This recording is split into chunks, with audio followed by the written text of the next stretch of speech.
நீ ஒரு லைக் போடல. காலையில போட்ட ரீல்ஸ் 49 லைக். நீ ஒரு லைக் போட்டிருந்தா 50 லைக் வந்திருக்காது. என் மேல உனக்கு பாசமே இல்ல.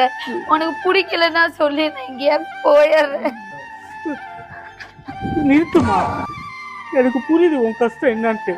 நீ கஷ்டப்பட்டு பண்ற 2 ரீல்ஸுக்கு நான் கமெண்ட் பண்ணணும், ஷேர் பண்ணணும், லைக் பண்ணணும் தாம்மா ஆசை. அண்ணலல்ல என்னால முடியலையேம்மா. கடவுள் அதுக்கு எனக்கு கொடுத்து வைக்கலையே. சொல்லு, இந்த போன்ல நான் எப்படிமா லைக் பண்ணுவேன்? இங்க கொஞ்சம் டிஸ்பிளே இருக்குல்ல, அதுல கமாண்ட் சோ கியூட் போட்டிருக்கலாம்ல. உனக்கு என் மேல பாசமே. அடி மூதேவி, இந்த தற்கொலையவ நான் கல்யாணம் பண்ணி திரியிறேன்.